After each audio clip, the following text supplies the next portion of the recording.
One of the biggest crimes in modern video game history is the dormant nature of the Castlevania IP. That and like the cancellation of PT.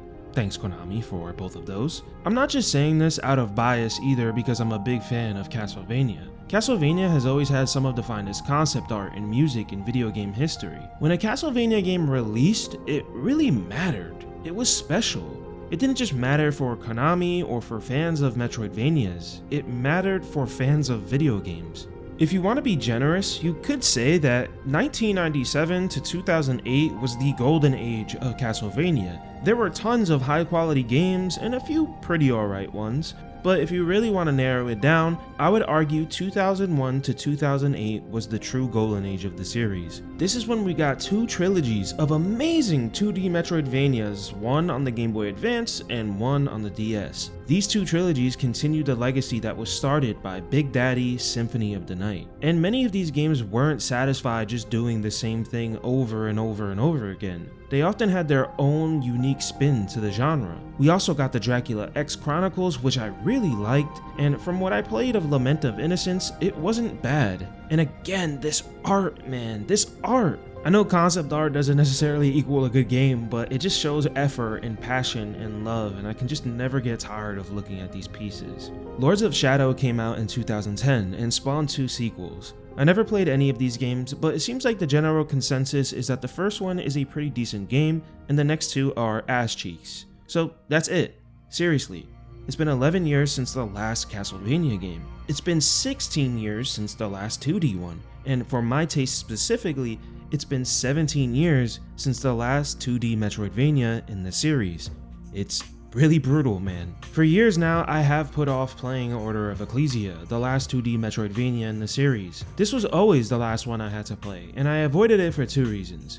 The first reason was, I knew if I played it, I would be out of Castlevania games to play, and that makes me really sad.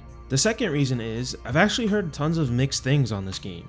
I usually saw fans complain about some clunky systems and the difficulty. And if Castlevania fans are complaining about the difficulty, that made me really concerned because this series has never shied away from being unfairly hard. But I was getting the itch for a good Metroidvania again, and I figured it was time to finally say goodbye to my old friend. It was finally time to say goodbye to Castlevania. Let's just hope we go out with a bang, shall we?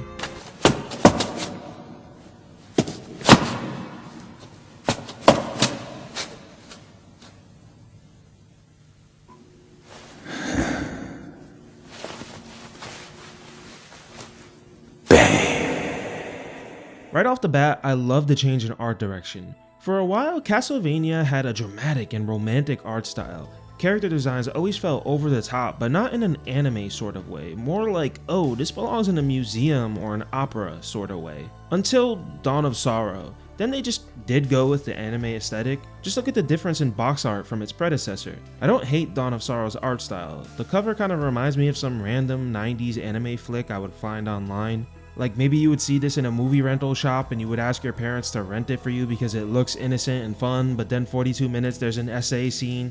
Only with Japanese stuff does that shit happen.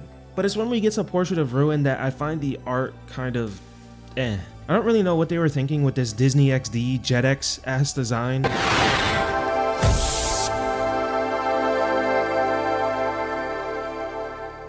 With Order of Ecclesia, it looks like they were chasing a realistic approach this time around, which feels unique for the series in terms of pixel art. Character portraits look heavily detailed, and I can see this not working for some people, but for me, it did. You still get a bit of that over-the-top design, of course, but I like that this game has its own style of Castlevania artwork. The story starts off pretty promising too. Basically, we find out that certain organizations are trying to figure out alternative ways of defeating Dracula once and for all, other than just waiting for the next Belmont to take him out for a couple of decades. But why are they doing this, and where did these organizations come from? Well, we also find out that the Belmonts have pretty much disappeared right now. Nobody knows where they are, nobody knows when the next one will come to defeat Dracula. This is an age of uncertainty.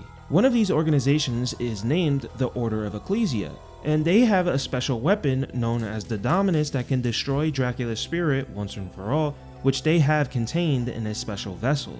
The Dominus is a trio of 3 magical books: Anger, Hatred, and Agony. Our main character is Shanoa, and man, I just fucking love her design. Holy shit. The black chest piece, the royal blue cloak, the long flowing hair with these large chunky strands. Holy shit, they went hard on her look. Shanoa is chosen by the leader of the Order of Ecclesia, Barlow, to be entrusted with the Dominus and one day defeat Dracula. But when she tells her fellow Ecclesia member, Albus, he gets really pissed off. Apparently, the leader promised Albus that he would be the one trusted with Dominus, which is kind of irresponsible as shit, but moving on. During the ritual to seal the Dominus within Shanoa, Albus interrupts and steals Dominus. For some reason, this dude is always just pulling out a gun on people. It's kind of funny. Albus just always has his Glock ready.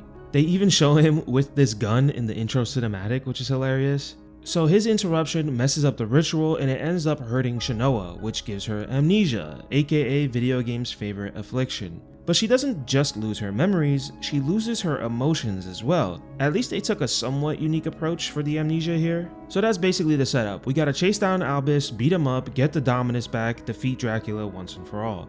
Can I just say for a second here, god damn, I miss 2D Castlevania so badly. I miss peak 2D pixel art. Fuck 2.5D. Holy shit, look at this, this is so gorgeous. I love how confident Shanoa is in her animations. Starting in Symphony of the Night, characters in the series have had the ability to backdash, which is one of my favorite maneuvers in gaming history. But in this game, Shanoa does not backdash, she does this badass backflip. And when you absorb a glyph, I absolutely love the animation of her turning her back towards the screen, lifting her large hair upwards, and the glowing symbols on her back. It's just beautiful stuff, man. This game shows a mastery of pixel art. And I know that pixel art isn't dead, and I know that 2D games can still look beautiful without pixel art. But man, games like this are just so rare now. Even indie games don't always hit this level. Like, look at the details inside this house. The hanging assortment of meats, the furniture. It kinda didn't hit me until recently that the original DS was like the last system where 2D games were the primary format. I'm getting ahead of myself. Glyphs are how we get weapons in this game. They're tied to your magic meter this time around, but essentially that makes your magic meter a stamina bar. You can also assign the same glyph to both face buttons and do rapid attacks by pressing the buttons back and forth. If you hold up and press one of the face buttons, you'll use a second powerful attack that uses up your hearts. Depending on what two glyphs you have equipped, your special attack will be different. Like if you have an ice glyph and a sword glyph, you'll do an ice sword special attack. But if you have two ice glyphs equipped, you'll do like a big blizzard attack. It's all elemental based, which means if you're fighting an ice themed boss, you probably want to equip a fire based glyph. This is a minor nitpick, but I kinda wish they changed the vocabulary in this game. Like instead of referring to the green bar as magic or MP, I think it just would have made more sense to call it stamina, and they should have referred to your hearts as magic. But again, that's just a little nitpick. I really like the concept of glyphs here.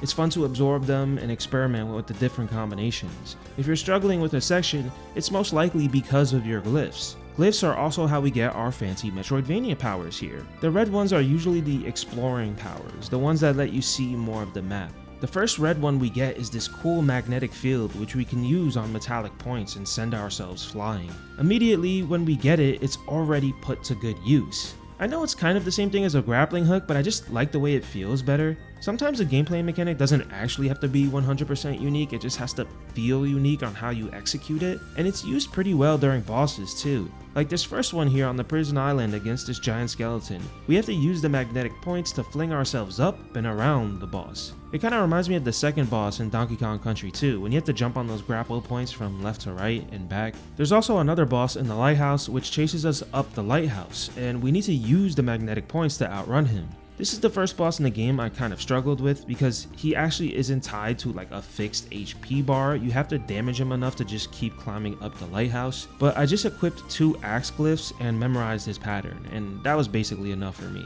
The way you defeat him is really cool though. You get in an elevator and you just fucking squash him to death. This magnetic power is actually used fantastically throughout the entire game. And I was a little disappointed that we don't get more cool powers like it. You get one that lets you walk through certain walls and another one that lets you fly, but those are literally in like the last hour or two of the game. One thing that's carried over from Portrait of Ruin is breaking the map up into segments. Portrait of Ruin went for like a Super Mario 64 approach of levels. In that game, you would jump into magical paintings and explore smaller, self-contained maps, and then you would return to a central Metroidvania map. We do that in Order of Ecclesia too, but instead of a central Metroidvania map, it's a world map. I think I prefer the world map approach because hiding the paintings in a central map was really confusing. Like sometimes I would finish a level, get back to the hub world, and be lost on where the next portal to the next level was. But in Ecclesia, that's not going to happen. It only hit me a couple of hours into the game that these stages are much more like little mazes than full-on sprawling Metroidvania maps, so I could understand why some fans of the genre would be disappointed. I still like it because mentally it just feels a bit more achievable to 100% smaller maps than one big huge one, and I think it might actually convince you to go for the 100%. Like let's just say there were 10 maps in this game and you 100%ed the first 5. It might persuade you to just 100% the last 5. In some weird way, it actually feels like a combination of old Castlevania design and the newer modern Metroidvania design. Some of the levels are just straight hallways with action and platforming sections and no branching paths at all. There's also Weigal Village, a central safe space that we can visit almost whenever you want. If you leave or finish a level, you can go back to Weigal Village, or you can use these seriously generously priced magical tickets to go back whenever. These games usually have a problem where everything is ridiculously overpriced. Like if you want a potion that heals a measly 50 health, that is 500 gold, and that's not easy to come across. And yes, I know you can just Google best grinding for money spot in Order of Ecclesia, but I don't count that. Most people aren't going to do that, or at least back when this game came out, most people weren't going to do that. But thankfully, these magical tickets are only 100 gold, so oftentimes I would just go out to a new map, explore a level, and then when my health got dangerously low, I would just go back to Weigal Village, heal up, sell some materials, and stock back up on potions and magical tickets, if I could afford the potions. We quickly find out during our first visit to the village that Albus actually entombed most of the villagers in these magical crystals and sealed them away in random locations. So it's sort of a side activity to find these villagers and bring them back home. Usually I roll my eyes at this kind of stuff, like this stuff that just feels super side questy, but it's absolutely worth it and I would not consider it a side quest here, because most of these villagers are eager to help you out by making you armor, accessories, and selling you stuff. Earlier I mentioned the house with the hanging assortment of meats, but just look at how each house in this village feels a tiny bit different from the other ones. Like, you save this one lady who's a jewelry maker, and she's got a necklace display in the back, or the blacksmith who has a bunch of weapons hanging on his wall. I know stuff like this sounds super obvious, but so many games don't have small details like this. Little touches like this show care on behalf of the developers. I love this village because it gives me heavy Castlevania 2 vibes. Castlevania 2 is so good, guys. Like, usually I'm not the guy who says you should play it with a guide, but Simon's Quest does kind of beg for a guide. But listen, it's a good time. It's like a really good time even with a guide, and it only takes like an hour and a half, 2 hours to beat. Another similarity with Castlevania 2 is the story. In that game, you have to find the remains of Dracula's corpse from the first game because you didn't defeat him properly, and if you don't do a specific ritual with his corpse pieces, he will return one day to wreak havoc.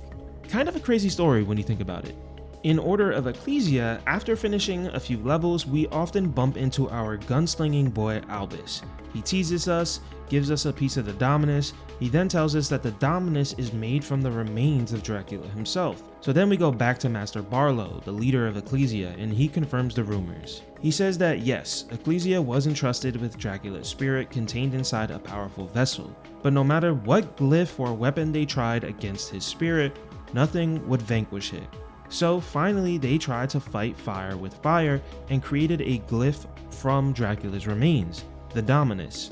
I really like that in this conversation, he briefly mentions the turmoil brought on by the absence of the Belmont clan. Either way, our goal remains unchanged. Find Albus and stop him.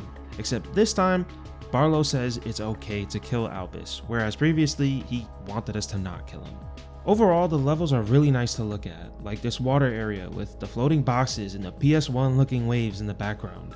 The orange-filled skies of the Oblivion Ridges and the bone-filled catacombs are really cool too, just two of many examples in this game. I also really like that there's a few vertical levels here too. like these mountain ranges. It spices things up a bit, and I don't recall many levels like this in previous Castlevania games. One thing this series has never struggled with is its presentation. The games always looked good and felt inspired. Even some of the lesser loved titles in the series gave off really good atmospheres. The tunes are usually bangers in the series too. There's some tracks here in Ecclesia that give off a nice mix of feeling kinda chill but also still pretty adventurous.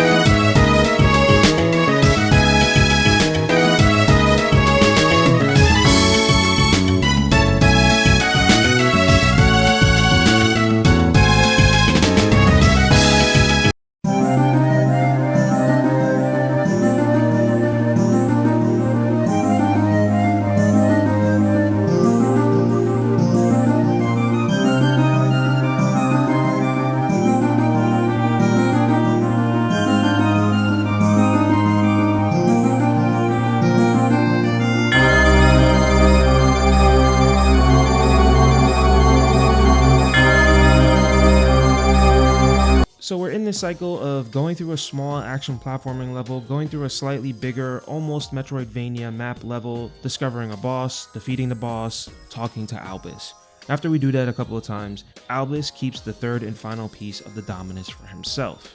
Castlevania always kind of went back and forth on if the story really matters. At one point, this series was even trying to do the whole Zelda timeline thing, which is like the dumbest thing about that series. The only reason I bring all this up is because I don't know if criticizing a plot point really matters for a Castlevania game, but I'm gonna do it anyway. Earlier, I mentioned how Shinoa lost all of her emotions, and it's a really cool idea.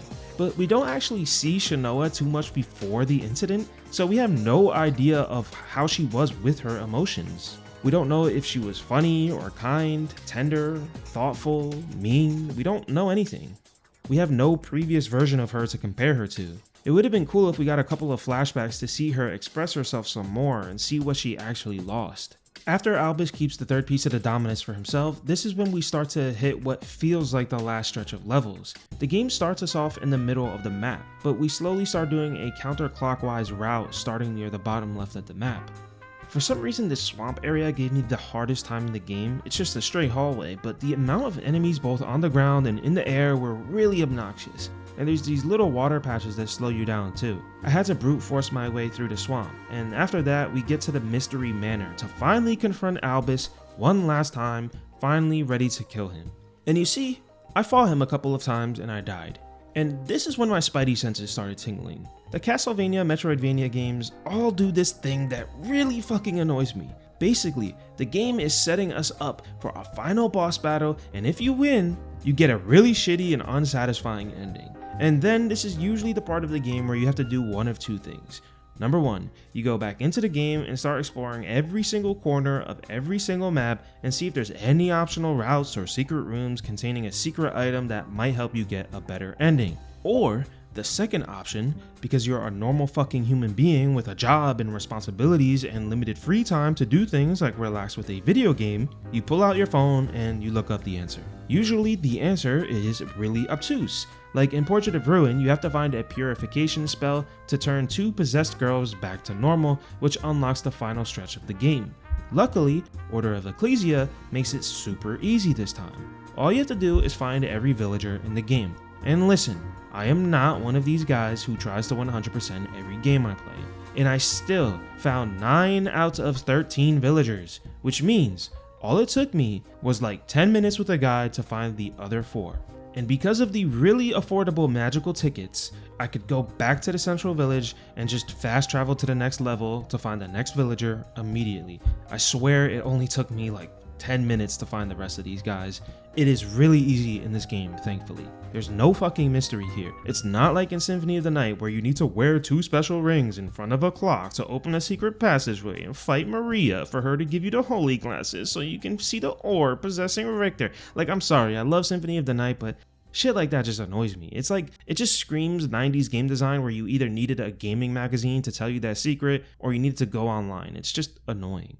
So yeah, we have to save every villager and then fight Albus. After we do that, Albus confesses that the only reason he got so mad about Master Barlow changing his mind about giving the Dominus to him is because Albus knew that the user of the Dominus would have to sacrifice their life in order to truly use it.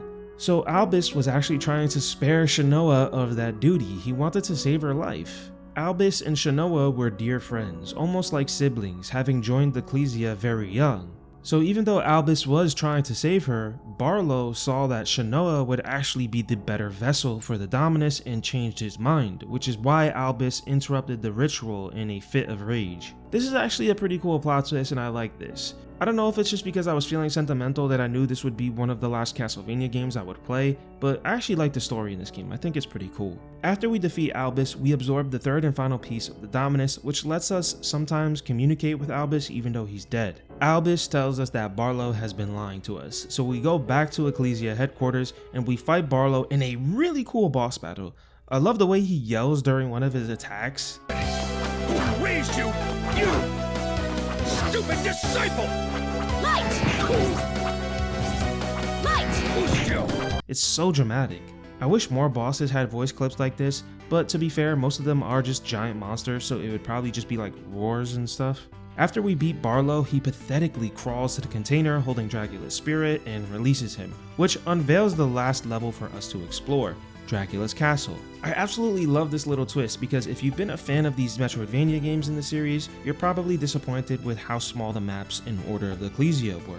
They do offer some rewards for backtracking and exploring, but they do not offer the same level of satisfaction to complete as a bigger, more classic style Metroidvania map with tons of long, winding hallways. Order of Ecclesia in the last third of the game basically says, okay bitch, shut up, here's your Metroidvania map with Dracula's Castle. And I think it is actually really cool that you only unlock this if you save all of the villagers. Normally this would annoy me, but again, saving the villagers is actually really easy and quick in this game, thanks to the magical tickets and the small size of the maps. Dracula's Castle is sick. I love the blue sky and the winding trees in the background greeting you in the entrance. If you've played a Castlevania game before, you know what to expect in this place. Tons of branching paths and secrets. We have to fight 3 bosses and get 3 glyphs relating to the Cerberus statue. Once we do, we can unlock the last hallway leading up to Dracula himself. Before we get there though, I have to address another problem I usually have with these games. Usually when I start up one of these games, the first half of my playthrough is extremely fun, extremely simple, and extremely enjoyable. But by the time I get to the second half of my playthrough, there's usually a stupidly high difficulty spike. Enemy placement is insane, with tons of giant or persistent enemies on the ground, and a couple of small flying enemies that really can wreck your shit too. And because these games have RPG elements, that means you either have to grind up a few levels, which doesn't really help anyway, or you have to figure out the elemental weaknesses of each enemy, which is also slow, tedious, and not very fun. There's 2 bosses in this castle, Blackmore and Eligor, which from my experience require pixel perfect memorization of their attacks. Like with Eligor, you have to dodge his crossbows, which heal themselves, you have to get in between its legs, and then go behind its legs while dodging these crossbows and his tail, jump on his back while dodging his head and his tail and these 2 crossbows, and you have to hit his head. It is fucking insane. And I hate to say it, but around the last third of Dracula's Castle, I just wasn't having as much fun as I was earlier, because it just felt tough as shit for no reason. To be fair, I do think part of it is a me problem. These games truly do reward you for getting knee deep into the mechanics, grinding statistics, trying to find the best version of each glyph, the best glyph combos, helping the villagers to get you the best armor or dresses or accessories. And maybe it's because I'm used to the more Metroid style Metroidvanias, but I usually expect one of these games to be like 10 hours max. But with these Castlevania games, you probably want to spend like 20 to 25 hours on your first playthrough. Again, just to explore everything, find everything, unless you use a guide. If you use a guide, then yeah, it's going to be a lot shorter. Anyways, we finally get to Dracula's staircase, and this time it is completely crumbled. So we need that glyph I mentioned way earlier that lets us fly over the gap. I'm not a Castlevania historian, so I don't know if this is the only game in the series where Dracula's staircase is broken, but I fucking love it. It's so dramatic, and it's honestly a perfect metaphor for this entire game. It's the last true Igavania produced by Koji Igarashi himself. And depending on if you like the Lords of Shadow games, This is the last great Castlevania game. The broken stairs fit perfectly as a metaphor. As always, our main man is sitting in his chair playfully waiting for us, and we fight him. This Dracula fight isn't as hard as previous ones, especially if you know what glyph combos to use. He once again tells us his classic speech about how the only reason he comes back is because of the darkness in humans' hearts, which is a detail I mentioned loving in my Rondo of Blood video. After Dracula's defeat, Shanoa has one last conversation with Albus thanks to the Dominus, and he explains that even though Shanoa just used the Dominus to defeat Dracula, because he already sacrificed himself, there's no need for her to sacrifice herself as well, because the Dominus only needs one life to function, which is super convenient, of course. Albus has one last request for Shanoa before he goes away for good. He asks her to smile, and she does, which shows us that she got her emotions back. We watch Dracula's castle crumble once more and get greeted with a gorgeous blue credits sequence. And that's Order of Ecclesia. I absolutely loved it. It avoids the frustrations I usually have with finding the hidden collectible thing for the secret ending, but it still does fall victim to a difficulty spike in the last third of the game, which pisses me off, but your mileage may vary on that one. I think this game is a perfect blend of classic Vania style and Metroidvania style design. Small levels, some which literally have no branching paths at all and just require you to fight enemies and platform, but the game still offers maps that reward exploration. It has a surprisingly decent story, great music, and a really fun weapon system. This honestly might be my second favorite title in the series. I kept hearing how annoying its systems were and how hard it was, and I didn't really agree with the latter complaint until the end. I'm really happy that one of my friends kept telling me to try it, because I love this game. Look, there's certain games and series I love that I totally understand why they don't exist anymore. It makes sense to me why Nintendo seemingly abandoned Star Fox, because that series never picked up the same momentum as something like Mario or Zelda, and it's probably really hard to come up with a rail shooter that you can sell for $70 or $80. So if Nintendo does want to bring back Star Fox one day, they would have to probably reinvent the gameplay style, which I'm down for because I freaking love Star Fox. But with Castlevania, come on man, it just doesn't make sense. One of the most anticipated games of the last few years has been a Metroidvania, Silksong. This genre is more popular now than ever. I think these publishers have just become so blind and greedy towards smaller games. The indie game scene has really changed the way we view prices. Back in the day, it made total sense for people to spend $40 on Metroidvania games for their DS. But nowadays, people have become used to spending no more than like $20 or $25 for a Metroidvania. Prince of Persia did just charge $40 last year, and yeah, that game didn't succeed, but I blame that on a lack of a Steam release at the time, which was freaking stupid. But I think it's the same problem Capcom currently has with Mega Man.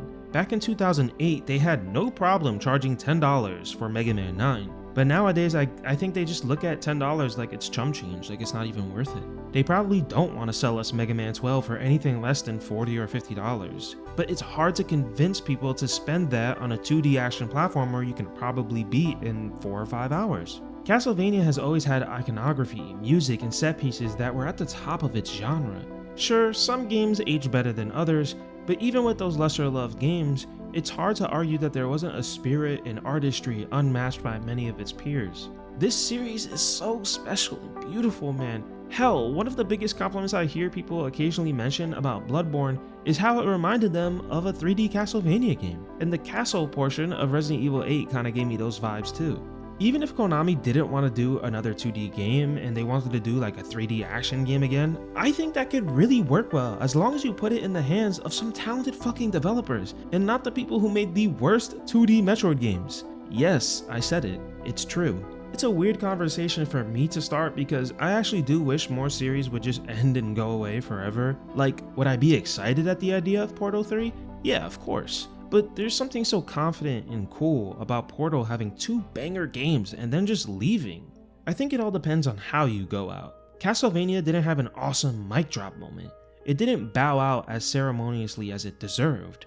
I do think Konami is slowly trying to tiptoe their way to a Capcom style comeback, so I do think one day we're going to get another Castlevania game. I'm just a little nervous at the form it's going to take. Is it going to be a remake?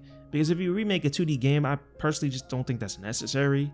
And if it's going to be 3D, again, I hope they know who to trust with such a special series. It's hard for me to really even know what the cultural relevance of Castlevania even is. It seems like the most popular this series has ever been was when the first season of the Netflix show released. But I also wasn't old enough during the 90s to know if people were really hyping up games like Super Castlevania 4 or Symphony of the Night at the time of their releases. If I type in Castlevania into YouTube, I just get long plays of the games or stuff about the show. If I type in Castlevania video essay, it's again mostly about the Netflix show, but there's a couple of game series retrospectives which are kind of cool. I don't know, it's just crazy to me because there's so many videos about like the Zelda timeline. You think there would be more about like Castlevania's story because there is a pretty cool story here. And I know I've said this 1,000 times, but it still does kind of frustrate me that this is the same website that still gobbles up Silent Hill 2 video essays like it's fucking 2013 still. Did you know that the mannequins are a symbol of his dead wife? Yeah, dude, my 96-year-old grandpa knows about that because nobody shuts the fuck up about it. I don't know, can we give like some of that energy and some of that oxygen to Castlevania, please? Maybe I'm just being bitter, I don't know. Instead of just being sad that this series is over, I should just be happy that it happened in the first place and that we got so many good games out of it. Thank you for watching my video, and if you've never played one of these games, I highly recommend them. The 2 trilogy compilations are amazing, the Castlevania Advanced Trilogy and the Castlevania Dominus Trilogy, both awesome collections of games. Personally, if you're going to listen to me, I would highly recommend starting with Harmony of Dissonance, the second game in the Advanced Trilogy. Circle of the Moon is really good, but it's a little bit clunkier than the other ones, and it actually wasn't directed or produced by Koji Igarashi, so yeah, Harmony of Dissonance, really freaking awesome. I would start there. Thank you again for watching. Have an amazing day.